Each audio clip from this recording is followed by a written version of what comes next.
ഓടി നടന്ന് തേടി പിടിച്ചൊരു കരിമ്പുലിനെ പിടിച്ചു കൊടുക്കുന്നുണ്ട്. ആ കരിമ്പുലി ഇപ്പൊ പെർഫോം ചെയ്യും.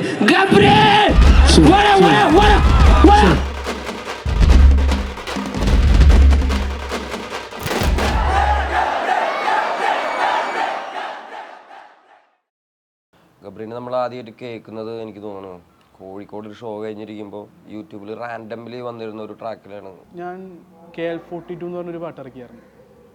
അത് ഇറക്കി യൂട്യൂബിൽ ചെറിയ രീതിയിലിട്ട് ചെറിയ വ്യൂ ഒക്കെ ഉണ്ടായിരുന്നുള്ളൂ. അതിൽ വേടൻ കമൻറ്റ് ചെയ്ത് അപ്പോൾ പിന്നെ എനിക്ക് മെസ്സേജ് അയച്ചായിരുന്നു, കൊള്ളാം, നല്ല രീതിയിൽ ചെയ്യുന്നുണ്ടെന്നൊക്കെ പറഞ്ഞു. പുള്ളിക്കാരൻ റാൻഡം യൂട്യൂബ് ബീറ്റുകളിൽ ഈ ചെയ്ത പാട്ടുകൾ റെക്കോർഡ് ചെയ്തിട്ടുണ്ടായിരുന്നു. അത്ര ക്വാളിറ്റി ഇല്ലാത്ത വെർഷൻസ്, വോക്കലൊക്കെ ഇച്ചിരി പ്രശ്നമുള്ള വെർഷൻസ്. അങ്ങനെയാണ് ഗബ്രീനെ നമ്മുടെ കയ്യിൽ കിട്ടുന്നത്. പിന്നെ നമ്മളിങ്ങനെ പറഞ്ഞു നമ്മുടെ മാനേജ്മെൻറ്റ് ടീമിൻ്റെ അടുത്തൊക്കെ ഇങ്ങനെ ഒരു പയ്യനുണ്ടെന്ന് പറഞ്ഞിട്ട്. പിന്നെ വേടൻ്റെ ഒരു ഫ്രണ്ട് അഖിൽ രാമചന്ദ്രൻ എന്ന് പറഞ്ഞൊരു വ്യക്തിയുണ്ട്. പുള്ളിയാണ് എനിക്ക് മെസ്സേജ് അയച്ചത്, ഇങ്ങനെ ഒരു പരിപാടി ഉണ്ട്, താല്പര്യമാണോ എന്നൊക്കെ ചോദിച്ച്. അങ്ങനെയാണ് ഇങ്ങനെ കറുപ്പ് റെക്കോർഡ്സിലേക്ക് വന്നത്. ഗബ്രീനെ ഞാൻ ഫസ്റ്റ് കേൾക്കണത് വേടൻ കേൾപ്പിച്ചു തന്നിട്ടാണ്. ഞങ്ങൾ ഇങ്ങനെ ജാം ചെയ്തിരിക്കുന്ന സമയത്താണ് പുള്ളി എടാ ഇങ്ങനെ ഒരു ട്രാക്ക് ഒന്ന് കേട്ടെടുക്കുന്ന പറഞ്ഞു. ഫസ്റ്റ് കേട്ടപ്പോൾ തന്നെ I was like dam is so good. ഞാൻ എൻ്റെ ഫസ്റ്റ് ട്രാക്ക് വോയിസ്ലെസ് ഒക്കെ തുടങ്ങുമ്പോൾ നമ്മളെ ഹെൽപ്പ് ചെയ്യാൻ ലൈക്ക് ഭയങ്കര ബുദ്ധിമുട്ടായിരുന്നു ആ സമയത്തൊക്കെ. നമുക്ക് മനസ്സിലാവും അത് ഒരു ബിഗിനറായിട്ട് ലൈക്ക് ഇൻഡിപെൻഡൻറ്റ് മ്യൂസിക്കിൽ അത് വളർന്നു വരുന്നത്. അപ്പോൾ അങ്ങനത്തെ ആർട്ടിസ്റ്റുകളെ നമ്മളെ കൊണ്ട് പറ്റാവുന്ന രീതിയിൽ, ഇപ്പോൾ ചില ആൾക്കാരുടെ കയ്യിൽ നല്ല എഴുത്തുകാരായിരിക്കും, പക്ഷെ അവർക്ക് പ്രൊഡ്യൂസ് ചെയ്യാൻ ആളുണ്ടായിരിക്കില്ല. ചിലപ്പോൾ ലൈക്ക് നല്ല പ്രൊഡ്യൂസറായിരിക്കും, അവർക്ക് വർക്ക് ചെയ്യാനുള്ളൊരു സ്പേസ് ഉണ്ടായിരിക്കില്ല. അപ്പോൾ അങ്ങനത്തെ ഒരു സ്പേസ് ഉണ്ടാക്കി കൊടുക്കുക എന്നുള്ളതാണ് കറുപ്പ് റെക്കോർഡ്സിൻ്റെ ഉദ്ദേശം. ഇപ്പോൾ വേടൻ ആദ്യം കാണുമ്പോൾ തന്നെ വേടൻ്റെ സംസാരത്തിലും അല്ലെങ്കിൽ വേടൻ്റെ ചുറ്റുമുള്ള ആൾക്കാരുടെ സംസാരത്തിലിരുന്നും മനസ്സിലായ അവർ പറയാൻ ഉദ്ദേശിക്കുന്ന ഒരു പൊളിറ്റിക്സ് ഉണ്ട്. അത് ആ ഒരു കമ്മ്യൂണിറ്റി ഫുൾ ഒരു ക്രിയേറ്റേഴ്സ് ആയിട്ടുള്ള ആൾക്കാർ, ഇപ്പോൾ ഋത്തിക്കാണെങ്കിലും വേടൻ അല്ലെങ്കിൽ അഖിൽ രാമേന്ദ്രൻ, ഇവരെല്ലാം ക്രിയേറ്റീവ് സ്പേസിൽ വർക്ക് ചെയ്യണതാണ്. അവർ അതേപോലെ തന്നെ അവർക്കുള്ളിലുള്ളൊരു പൊളിറ്റിക്സ് ആണ് അവർ ആ ഒരു സ്പേസിലോട്ട് പുഷ് ചെയ്യുന്നത്. അത് തന്നെയാണ് കറുപ്പ് എന്ന് പറഞ്ഞിട്ടൊരു വേർഡിൻ്റെ ആ ഒരു യൂസ്. നമ്മളെ കറുപ്പ് റെക്കോർഡ്സിൻ്റെ ടൈറ്റിലിൻ്റെ ഉദ്ദേശം തന്നെ ആ ഒരു പൊളിറ്റിക്സ് ആർട്ടിലൂടെ കൺവേ ചെയ്യണം എന്നുള്ളതാണ് ആ കറുപ്പിൻ്റെ ഒരു കോർ എന്താണ് ഐഡിയോളജി അല്ലെങ്കിൽ ഒരു ഫിലോസഫി എന്ന് പറയാം. അപ്പോൾ അതുമായിട്ട് അലൈൻ ചെയ്യണ ഒരുപാട് ആർട്ടിസ്റ്റുകൾ നമ്മുടെ ഇവിടെ കേരളത്തിലുണ്ട്. ഒരുപാട് ലൈക്ക് വോക്കലിസ്റ്റുകളുണ്ട്, ഒരുപാട് വീഡിയോ ചെയ്യുന്ന ആൾക്കാരുണ്ട്, ഒരുപാട് ക്രിയേറ്റീവ്സ് ചെയ്യുന്ന ആൾക്കാരുണ്ട്, അപ്പം ഡിസൈനേഴ്സ്. അപ്പോൾ അങ്ങനെയുള്ളൊരു കമ്മ്യൂണിറ്റി ബിൽഡ് ചെയ്യുക. കറുപ്പ് റെക്കോർഡ്സ് ഒരു റെക്കോർഡ് ലേബൽ ആണ് എന്നുണ്ടെങ്കിലും കറുപ്പിനെ റെപ്രസെൻ്റ് ചെയ്യണ ഒരുപാട് പലതരം ആർട്ടിസ്റ്റുകളുണ്ട്. ഇവരെല്ലാം ഇതിലോട്ട് കൊണ്ടുവരിക, അതൊരു റെക്കോർഡ് ലേബലിൽ നിന്ന് ഇപ്പോൾ തുടങ്ങുന്നു എന്നുള്ളതാണ് ഉള്ളത്. ഗബ്രിയുടെ എഴുത്തും ശബ്ദവും അതാണ് എൻ്റെ ഒരു പെർസ്പെക്റ്റീവും അല്ല ഒരു ലിസണർ എന്നുള്ള പെർസ്പെക്റ്റീവിൽ എന്നെ അട്രാക്ട് ചെയ്തൊരു ഘടകമായിരുന്നു. ഗബ്രിയാണ് നമ്മുടെ ആദ്യത്തെ ആർട്ടിസ്റ്റ് കറുപ്പ് റെക്കോർഡ്സിൻ്റെ. ഗബ്രീനെ സംബന്ധിച്ചോളം ഗബ്രിയുടെ പെൻ ഗെയിം ലിറിക്കലി ഭയങ്കര രസമാണ്. ഗബ്രിയുടെ നല്ല എഴുത്തുകാരനാണ്, നല്ല വായനയ്ക്കുള്ള പെയിനാണ്. പിന്നെ ഗബ്രിക്ക് ഒരു പെയിൻ ഉണ്ട് അവൻ്റെ പാട്ടുകളിലൂടെ. അപ്പോൾ അതാണ് എനിക്ക് വേഗം കണക്ട് ചെയ്യാൻ പറ്റിയത്. ഗബ്രി ആദ്യമായിട്ട് വേടനാണ് കേൾപ്പിച്ചിരുന്നത്. വേടൻ എനിക്കത് കേൾപ്പിച്ചപ്പോഴത്തേക്കില്ല ആദ്യം മന്ദാരം എന്ന് പറഞ്ഞിട്ടൊരു ട്രാക്കാണ് കേട്ടത്. ട്രാക്ക് കേട്ടപ്പോൾ തന്നെ അതിൻ്റെ ഒരു ലിറിക്കൽ ആ ഒരു പരിപാടി, ആ ഒരു ലിറിക്കൽ പ്ലേ എനിക്ക് ഭയങ്കര ഇഷ്ടപ്പെട്ടു. അപ്പം ഞാൻ അങ്ങനെ തന്നെയാണ് വേടനെയും ആദ്യമായിട്ട് കേൾക്കുമ്പോൾ വേടൻ്റെ ലിറിക്സാണ് എനിക്ക് ഏറ്റവും കൂടുതൽ ഹിറ്റിംഗ് ആയിട്ടുണ്ടായിരുന്നത്. അത് തന്നെയാണ് ഗബ്രിയിലും എനിക്ക് ആദ്യത്തെ ഒരു ഇമ്പ്രഷനിൽ കിട്ടിയത്. അതുകൊണ്ടാണ് എനിക്ക് ഗബ്രി ഓക്കെ ഞാൻ കറക്റ്റ് നോക്കി ഇത് തന്നെയാണ് ആർട്ടിസ്റ്റ് എടുത്തത്, ഈ ആർട്ടിസ്റ്റിനെ തന്നെയാണ് നമുക്ക് വേണ്ടതെന്നുള്ളൊരു രീതിയിൽ ആലോചിച്ചത്. പിന്നെ വേടൻ ഇങ്ങനെ ഒരു ഐഡിയ പറയുകയാണ് കറുപ്പ് റെക്കോർഡ്സ്. കറുപ്പ് റെക്കോർഡ്സ് ബേസിക്കലി ഉണ്ടായത് തന്നെ ഗബ്രി എന്ന് പറഞ്ഞൊരു ആർട്ടിസ്റ്റിനെ, ഈ ഒരു ആർട്ടിസ്റ്റിനെ നമുക്ക് സപ്പോർട്ട് ചെയ്ത് കൊണ്ടുവരണം എന്നുള്ളതൊരു കാര്യത്തിൽ വേണ്ടിയിട്ടാണ് കറുപ്പ് റെക്കോർഡ്സ് സ്റ്റാർട്ട് ചെയ്തത്. അപ്പം ഗബ്രിയുടെ ഒരു ഫസ്റ്റ് എനിക്ക് തോന്നിയ ഗബ്രി എന്താണെന്ന് വെച്ച് കഴിഞ്ഞാൽ നല്ലൊരു ആർട്ടിസ്റ്റാണ്. ഈ deserves to like take that fame എന്നുള്ളത് എനിക്ക് ആദ്യം തോന്നിയൊരു ഫാക്ടറാണ്. KL42 എനിക്ക് തോന്നുന്നു ലൈക്ക് എല്ലാ ലിസണേഴ്സിനെയും എൻ്റർടൈൻ ചെയ്യാൻ പറ്റുന്ന, പക്ഷേ അറ്റ് ദ ടൈം ഭയങ്കര എഴുത്താണ് KL42. അപ്പോൾ KL42 നല്ലൊരു ട്രാക്കായിരിക്കും. പക്ഷെ എനിക്ക് ഗബ്രിയുടെ പേഴ്സണലി ഇഷ്ടപ്പെട്ട ഒരു ട്രാക്ക് എന്ന് പറയുന്നത് സൂസൈഡ് നോട്ട് എന്ന് പറഞ്ഞൊരു ട്രാക്കാണ്. അത് ഞാൻ ഫസ്റ്റൊക്കെ കേട്ടപ്പോൾ കരഞ്ഞിട്ടുണ്ട് ആ പാട്ട് കേട്ടിട്ട്. ഗബ്രിയെ മൊത്തത്തിലൊന്നും മനസ്സിലായിട്ടില്ല ഫസ്റ്റ് ഓഫ് ഓൾ. എനിക്ക് ശരിക്കും പറഞ്ഞു കഴിഞ്ഞാൽ മൊത്തത്തിൽ ആദ്യമേ ഗബ്രിയെ കണ്ടപ്പം കേട്ട 4 പാട്ടുകളാണ് കറുപ്പ് റെക്കോർഡ്സിൽ കൂടെ ഇറങ്ങിയിട്ടുള്ളത്. ശരിക്കും പറഞ്ഞു കഴിഞ്ഞാൽ ഗബ്രി എന്നുള്ളൊരു ആർട്ടിസ്റ്റിനെ എക്സ്പ്ലോർ ചെയ്യേണ്ടത് എനിക്ക് തോന്നുന്നു ഇനിയുള്ളൊരു ടൈമിലോട്ടാണ്. കാരണം ഇപ്പം എല്ലാവരും കേട്ടത് മാത്രമല്ല ഗബ്രിക്കുള്ളത്. അതിൽ മന്ദാരം എന്ന് പറഞ്ഞ ട്രാക്ക് എനിക്ക് ഭയങ്കര പേഴ്സണലായിട്ട് ഭയങ്കര ഇഷ്ടപ്പെട്ടൊരു ട്രാക്കാണ്. കാരണം മെൻ്റലി ഡൗൺ ആയിരുന്ന സമയത്ത് എന്താ പറയുക, സൂയിസൈഡിനെ കുറിച്ചൊക്കെ ചിന്തിച്ചിരുന്ന സമയത്ത് ഞാൻ എഴുതിയ ട്രാക്കാണത്. തന്നെയുമല്ല ഒരു പോയിന്റ് ഓഫ് ടൈമിൽ എല്ലാവരും ജീവിതത്തിൽ ഫ്രണ്ട്ഷിപ്പിൽ ഒരു ഗ്യാപ്പ് വരുമല്ലോ. ആ ഒരു ഗ്യാപ്പ് എനിക്ക് അക്സെപ്റ്റ് ചെയ്യാൻ പറ്റിയില്ല. എനിക്ക് എപ്പോഴും ഫ്രണ്ട്സ് വേണം. അത് എനിക്ക് ഭയങ്കരമായിട്ട് പറയാനും പറ്റിയില്ല ആരടുത്തും. അതിപ്പോൾ പാട്ടിലൂടെ പറയാമെന്ന് തോന്നിയാണ് മന്ദാരം എഴുതിയത്. മന്ദാരത്തിൽ എൻ്റെ മെൻ്റൽ ഹെൽത്തും ഫ്രണ്ട്ഷിപ്പും അതൊക്കെയാണ് മെയിനായിട്ട് ഞാൻ ഫോക്കസ് ചെയ്തേക്കുന്നത്. KL42 അങ്ങനെ ഒന്നുമില്ല. KL42 ജസ്റ്റ് ബീറ്റ് ഇട്ട് ചുമ്മാ എന്തെങ്കിലുമൊക്കെ ഒരു ജാം ചെയ്തിട്ട് എന്തെങ്കിലുമൊക്കെ ട്രാക്ക് വെറൈറ്റി പിടിക്കാന്നുള്ള രീതിയിൽ അങ്ങനെ ചെയ്തതാണ്. KL42 പക്ഷേ ഞാൻ വിചാരിക്കുന്ന രീതിയിലുള്ള ആക്സെപ്റ്റൻസും കിട്ടി. KL42 ആണ് കാർപ്പറേറ്റ് റെക്കോർഡ്സിൽ തന്നെ കെവിൻ എന്ന് പറഞ്ഞൊരു ആർട്ടിസ്റ്റ് ഉണ്ട്, ബീറ്റ് പ്രൊഡ്യൂസർ, ഈ വോയിസ് ഓഫ് വോയിസസിനൊക്കെ ബീറ്റ് ചെയ്തേക്കണ പുള്ളി. KL42 ബീറ്റ് ചെയ്തപ്പോൾ കുറച്ചുകൂടി ബെറ്റർ ആയ ട്രാക്ക്, നല്ല രീതിയിൽ എനിക്ക് ആ ഒരു വ്യത്യാസം മനസ്സിലായി.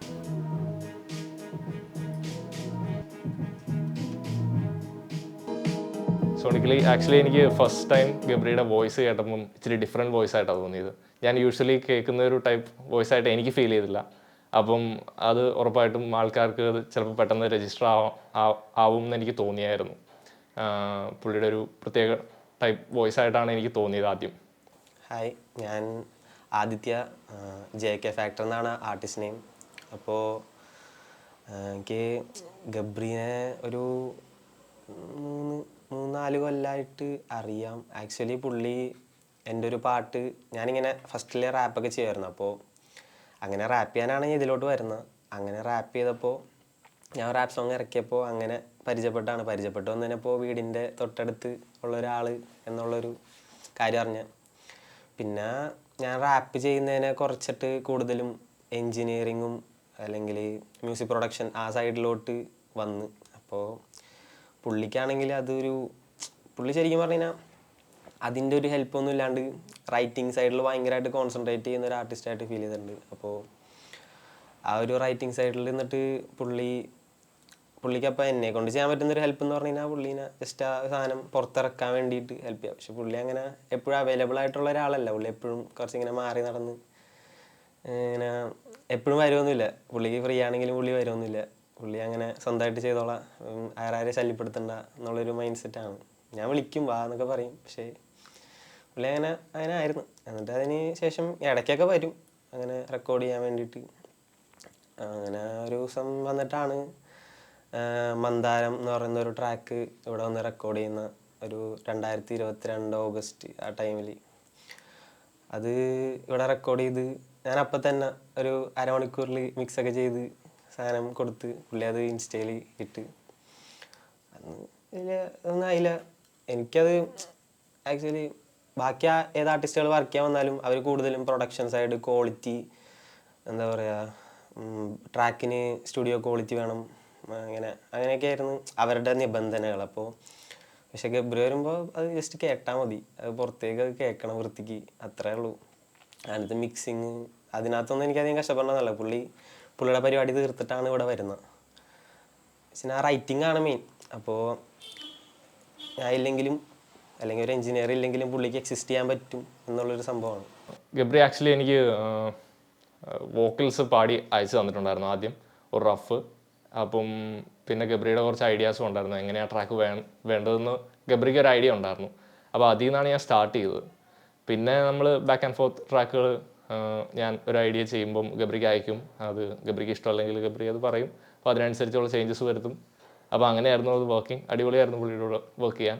2021 ആ ടൈമിൽ തുടങ്ങിയ സമയത്ത് വെച്ചാൽ പുള്ളിക്ക് ഇങ്ങനെ ഒരു അവസരം കിട്ടിയെന്ന് പുള്ളി എന്നെ വിളിച്ചിങ്ങനെ പറഞ്ഞു. പക്ഷെ അങ്ങനെ ഉറപ്പായിട്ടില്ല, ഇങ്ങനെയൊക്കെ ഉണ്ട് എന്ന് പറഞ്ഞു. അപ്പോൾ വീട്ടിൽ വന്ന് റെക്കോർഡ് ചെയ്യണം, 2 ട്രാക്ക് നോക്കണം, ട്രൈ ചെയ്ത് നോക്കണം എന്നൊക്കെ പറഞ്ഞു. അപ്പോൾ വരാൻ പറഞ്ഞു. KL42 ആക്ച്വലി ആർട്ടിസ്റ്റിൻ്റെ ഒരു ക്വാളിറ്റി വെച്ച് നോക്കുമ്പോൾ അത് അത്യാവശ്യം റീച്ച് പോകുന്നൊരു ഇതുണ്ടായിരുന്നു. പിന്നെ പുള്ളിയുടെ ആദ്യത്തെ ഒരു ട്രാക്ക് ആയതുകൊണ്ട് അത് എത്രമാത്രം വ്യൂസ് കിട്ടുമെന്നോ സ്ട്രീംസ് കിട്ടുമെന്നുള്ള ഒരു ഡൗട്ട് ഉണ്ടായിരുന്നു. പക്ഷേ ആ ഒച്ച ഫെസ്റ്റിൽ വന്നുള്ള പെർഫോമൻസും പരിപാടികളും ഒക്കെ കണ്ടപ്പം കോൺഫിഡൻസ് ആയായിരുന്നു. പിന്നെ കണ്ടത് മറ്റേ ഒച്ചയ്ക്കാണ്. പിന്നെ ഞാൻ നോക്കിയപ്പോൾ ഞാൻ ആ ഫെസ്റ്റിവലിന് ഗബ്രി ഉണ്ടെന്ന് അറിയില്ലായിരുന്നു എനിക്ക് പോയപ്പോൾ. അപ്പോൾ ഞാൻ അവിടെ ചെന്നിട്ട് വേടൻ വന്നിട്ട് അങ്ങനെ ഒരു ഇൻട്രോ ഒക്കെ കൊടുത്തിട്ട് ഞാൻ നോക്കുമ്പോൾ ഇങ്ങൊരു ചാടി വന്നിട്ട് മന്ദാരമൊക്കെ പാടുമ്പോൾ ലൈക്ക് ആ ഫ്രണ്ടിൽ നിന്ന് അത് കണ്ടപ്പോൾ ഭയങ്കര ഞാൻ സ്റ്റക്കായിപ്പോയി. എന്നുവെച്ചാൽ അത് എനിക്കറിയാലോ, എന്നുവെച്ചാൽ ഞാൻ അങ്ങനത്തെ ഒരു ഫീലായിരുന്നു. ഈ പാട്ട് എനിക്കറിയാലോ.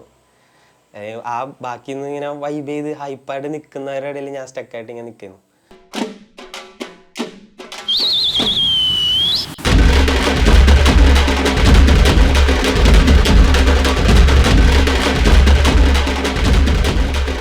ഒച്ചനെ കുറിച്ച് പറയുമ്പോൾ എൻ്റെ ആദ്യത്തെ ലൈവ് പെർഫോമൻസാണ് ഒച്ചയിലാണ് ഞാൻ സ്റ്റേജിൽ പ്രോപ്പറായിട്ട് പെർഫോം ചെയ്യാൻ പോകുന്ന ആദ്യത്തെ പെർഫോമൻസ് ഒച്ചയാണ്. അതും വേടൻ്റെ ഒപ്പമാണ് പെർഫോം ചെയ്യാൻ പോകുന്നതെന്നുള്ളൊരു എക്സൈറ്റ്മെൻ്റ് ഉണ്ട്.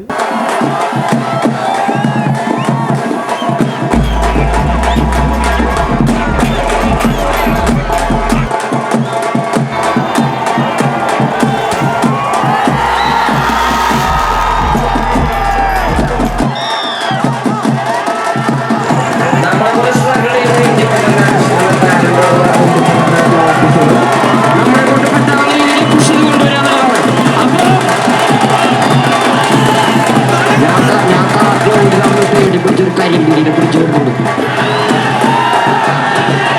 ആ കരിമ്പൂലി ഇപ്പൊ പെർഫോം ചെയ്യും. ഗബ്രി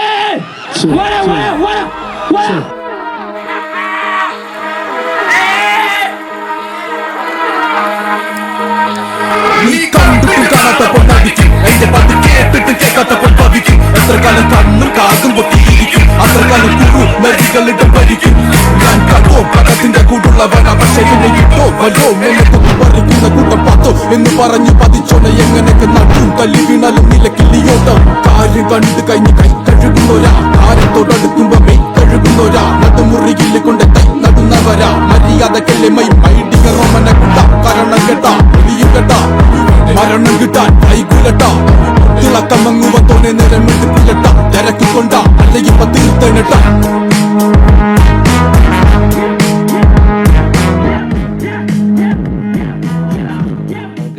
ഗബ്രി ആദ്യമായിട്ട് ഒച്ച എന്ന് പറഞ്ഞ സ്റ്റേജിൽ കയറ്റുമ്പോൾ അതിന് മുമ്പ് വരെയുള്ള എൻ്റെ ഇൻട്രാക്ഷനും ഗബ്രി സംസാരിക്കണത് വെച്ചിട്ട് ഞാൻ ജഡ്ജ് ചെയ്തിരുന്നതെന്ന് വെച്ച് കഴിഞ്ഞാൽ ഒരു പാവം ലൈക്ക് അവനൊന്നും സംസാരിക്കില്ല. അപ്പോൾ സ്റ്റേജിൽ കയറി എങ്ങനെ പെർഫോം ചെയ്യുന്ന എനിക്കൊരു പിടിയുമില്ലായിരുന്നു, എന്താ സംഭവിക്കാൻ പോകണമെന്ന്. പക്ഷേ സ്റ്റേജിൽ കയറി കണ്ടപ്പോഴത്തേക്കിലാണ് ഗബ്രി ഒരു നല്ല പെർഫോമറാണ്.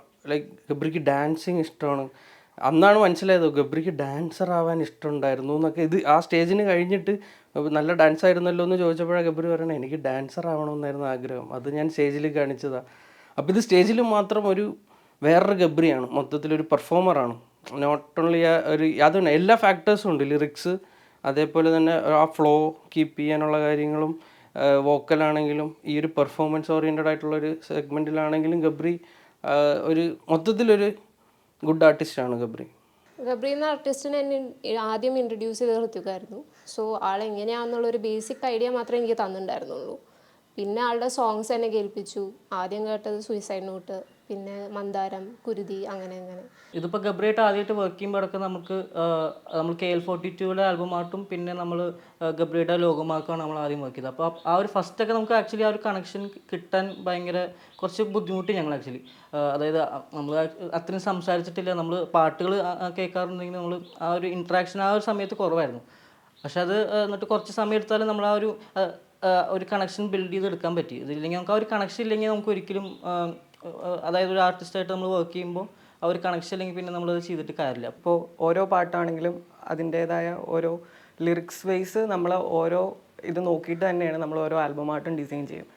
അപ്പോൾ ഓരോ ലിറിക്സിലാണെങ്കിലും അതിൻ്റേതായ ഓരോ ഇമോഷൻസ് ആണെങ്കിലും ആ ഫീലിങ്സ് അത് നേരെ ആൽബമായിട്ട് നമ്മളത് ചെയ്യുന്നുണ്ട്. ഇപ്പോൾ ഗബ്രിയുടെ തന്നെ 4 സോങ്സിൻ്റെ ആൽബമായിട്ട് അത് നമ്മൾ ഓരോ പോയിന്റ് വൈസ് ആണ് നമ്മൾ ആൽബമായിട്ട് ഡിസൈൻ ചെയ്തേക്കുന്നത്. ലൈക്ക് ഇപ്പോൾ കുരുതി എടുക്കുകയാണെങ്കിൽ അതിൻ്റെ ആടിൻ്റെ തല, ലൈക്ക് അതുപോലെ തന്നെ മന്ദാരത്തിനാണെങ്കിലും ലോൺലിനെസ് അത് നമ്മൾ അങ്ങനെ തന്നെ കൊണ്ടുവന്നിട്ടുണ്ട് ഓരോ ആൽബമായിട്ടിലും. ഇപ്പോൾ സൂയിസൈഡ് നോട്ടാണെങ്കിലും അതിൻ്റേതായ ഒരു രീതി തന്നെയാണ് നമ്മൾ മൊത്തം കളറിങ്ങും ലൈക്ക് അതിൻ്റെ പാറ്റേൺസ് ആണെങ്കിലും ടൈറ്റിൽസ് ഉൾപ്പെടെ നമ്മൾ അങ്ങനെ തന്നെയാണ് ആ ഒരു രീതി തന്നെയാണ് നമ്മൾ പോകുന്നത്. സോ അതിൽ ഞാൻ എനിക്ക് കിട്ടിയൊരു ഡീറ്റെയിൽ എന്ന് പറയുമ്പോൾ ആൾ ഭയങ്കരമായിട്ട് വേർഡ്സിനായാലും ആൾ ഉദ്ദേശിക്കുന്ന ഫീലിങ്സിനാണെങ്കിലും ഭയങ്കര ഇമ്പോർട്ടൻസ് കൊടുക്കുന്ന ആളാണ്. അത് വെറുതെ ഇപ്പോൾ ബാക്കിയുള്ള ആർട്ടിസ്റ്റിനെ പോലെ പലതും പാടുക അങ്ങനത്തെ ഒരു ഇതല്ല. ആൾക്ക് എന്താണ് പറയാൻ ഉദ്ദേശിച്ചിരിക്കുന്നത് അത് ആളുടെ സോങ്സിൽ പറയുന്നുണ്ട്. ആ ഒരു സെയിം ഷാർപ്നെസ്സിലൂടെയാണ് ആളത് പറയുന്നത്. അപ്പോൾ കേട്ടിരിക്കുന്ന ആൾക്കും അത് ഫീൽ ചെയ്യും എന്നുള്ളൊരു കോൺഫിഡൻസ് ആൾക്കുണ്ട്. അതാണ് എനിക്ക് ആദ്യം ക്ലിക്ക് ചെയ്തൊരു കാര്യം ഗബ്രിയുടെ കാര്യത്തിൽ.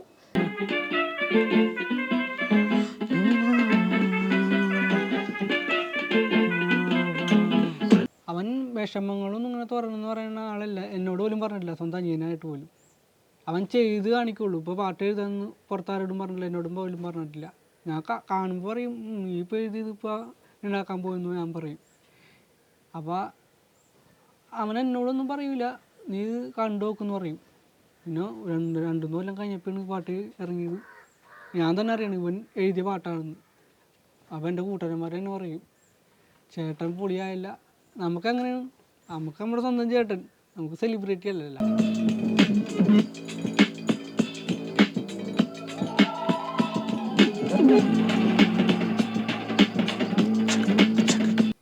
അവൻ ഇവിടെ ഇരുന്ന് എഴുതും, പക്ഷെ ഞാൻ ശ്രദ്ധിക്കാറില്ല. അമ്മ പണിത്തിരക്കായതുകൊണ്ട് ശ്രദ്ധിക്കാറില്ല. ഞാൻ വിചാരിച്ച് വല്ല പഠിക്കണതിൻ്റെ എന്തെങ്കിലും. അവന് കുറേ ബുക്കൊക്കെ കൊണ്ടുവരാറുണ്ട്, ഓർഡർ ചെയ്ത് ബുക്ക് വരുത്തും, അതിൽ നിന്ന് നോക്കി എഴുതാണ് ഞാൻ വിചാരിച്ചത്. പിന്നെ ഞാൻ പറഞ്ഞില്ല ഇറങ്ങിയ പിന്നെയാണ് ഈ പാട്ടൊക്കെ ഞാൻ അറിഞ്ഞിരുന്നു. എനിക്ക് മണിച്ചേട്ടൻ്റെ പാട്ടൊക്കെയാണ് ഇഷ്ടം. ഞാൻ ഈ റാപ്പ് അധികം കേൾക്കാറില്ല. വേട്ടനെ അറിയണ ഞാൻ ഇൻ്റർവ്യൂ കണ്ടപ്പോഴാണ് എൻ്റെ ചേട്ടൻ്റെ. പുള്ളി കൊണ്ടുപോയാണ് അവൻ ഇത്ര ആയത്. പിന്നെ എല്ലാവർക്കും സന്തോഷമുള്ളൂ, എനിക്കും.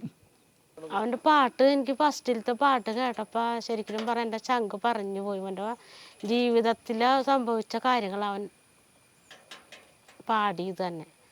അപ്പം തന്നെ എനിക്കല്ലാത്തൊരു, ഞാൻ അവനോട് പറഞ്ഞു എടാ എനിക്കത് വല്ലാത്തൊരു വിഷമം തോന്നി നീ ഇങ്ങനെ പാടണതെന്ന് പറഞ്ഞ്. അങ്ങനെയൊക്കെയാണ്ട് പിന്നെ എല്ലാ 4 പാട്ടും ഞാൻ കേട്ടായിരുന്നു.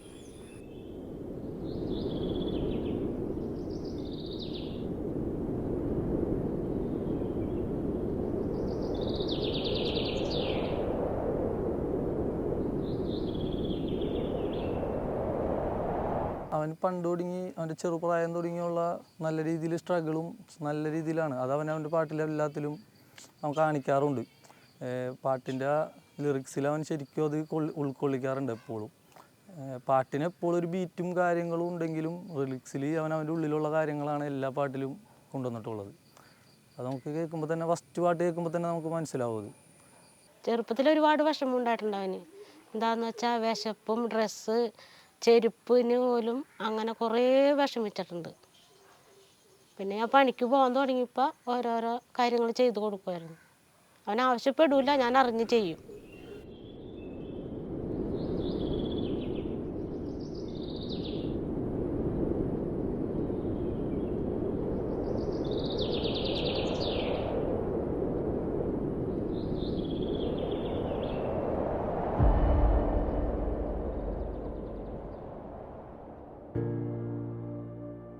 പറഞ്ഞ പോലെ ഒച്ചേരുന്നതിൻ്റെ ആദ്യത്തെ പെർഫോമൻസ്, ലൈവ് പെർഫോമൻസ്, അത് എന്ന് വെച്ചാൽ കുറേ നാൾ കാത്തിരുന്ന് ഇത്ര വർഷത്തെ എൻ്റെ ഒരു കാത്തിരിപ്പ് എന്നൊക്കെ പറയാൻ ഇതിൽ ഞാൻ അടിച്ചു വിട്ടത് എല്ലാ അഗ്രഷനും. പിന്നെ ഷോ ഷോ ചെയ്യുമെന്നൊന്നും ഞാൻ പ്രതീക്ഷിച്ചതൊന്നുമില്ല.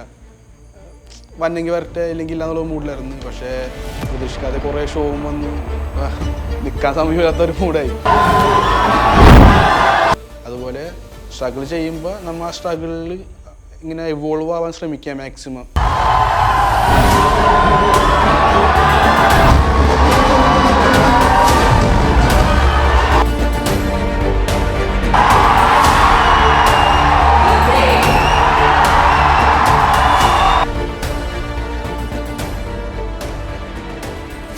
നിർത്തിപ്പോവാണ്ടിരിക്കുക, ചെയ്യണ കാര്യം മര്യാദക്ക് ആത്മാർത്ഥമായിട്ട് ചെയ്യുക, വേറെ ഒന്നും നോക്കാണ്ട്.